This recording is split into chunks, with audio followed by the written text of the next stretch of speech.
Previously, I explained the technical background to one-time authentication code and how it works. But for the sake of better understanding, I'd like to explain OTAC's positioning in the market. If you're wondering about previous videos, check out our other videos in this channel as well. To put it simply, OTAC is a second-generation OTP. In other words, it's OTP2. OTAC functions as a more advanced OTP by adding the applications algorithm developed by Switch to OTP standards. We use OTP standards as they are, but reinforce the functions that couldn't be implemented in existing OTP through the application algorithm. If you're still confused about how OTP and OTP2 work, let me explain it one more time structurally. As time-based OTP standards are intended for secondary authentication for multi-factor authentication, the server and client have the same structure.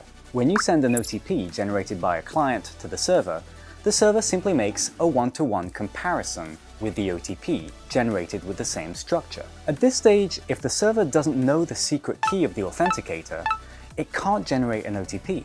This means that first authentication must be preceded before you can find the secret key of the authenticator and make a one-to-one comparison. Now, let's see how OTP2, the next generation of OTP, works.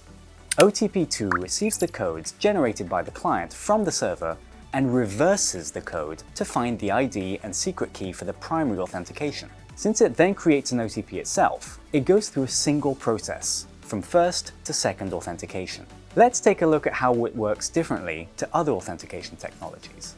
First, I'd like to compare it with OTP. OTP can't be used as a primary authentication, and there is still the possibility of duplication. However, OTP2 has zero chance of duplication of authentication codes, and the dynamic code alone allows for primary authentication. What about in comparison to ID and password, the most well-known form of authentication? OTP2 of course replaces ID and password functions with dynamic codes only, in a way that standard OTP can't. Last, let's compare it with tokenization, which is most commonly used when making card payments. Tokenization provides primary authentication with dynamic codes, but requires two-way communication. OTP2, however, does not require this two-way bidirectional communication because it's a one-way unidirectional technology.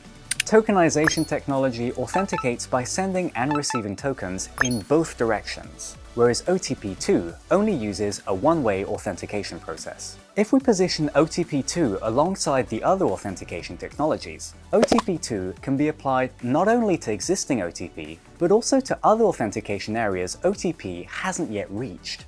On gutless authentication technology quadrants, OTP isn't suitable for new investments. However, OTP2 is a much more advanced authentication OTP. We can call it the future of OTP and the revolution of authentication technology as it overcomes the limitations of existing authentication technologies. Switch believes that OTP2 will drive the authentication market in the future. OTAC, Switch's OTP2 technology, has more than 270 global intellectual property rights and patents as of September 2022. OTAC's algorithm has already been validated by the University of Surrey, one of the UK's leading cybersecurity labs, the TTA in South Korea, and recently passed security verification to allow OTAC to be embedded on EMV chips for global companies. Switch's OTAC technology is the foundation of our revolutionary OTP2.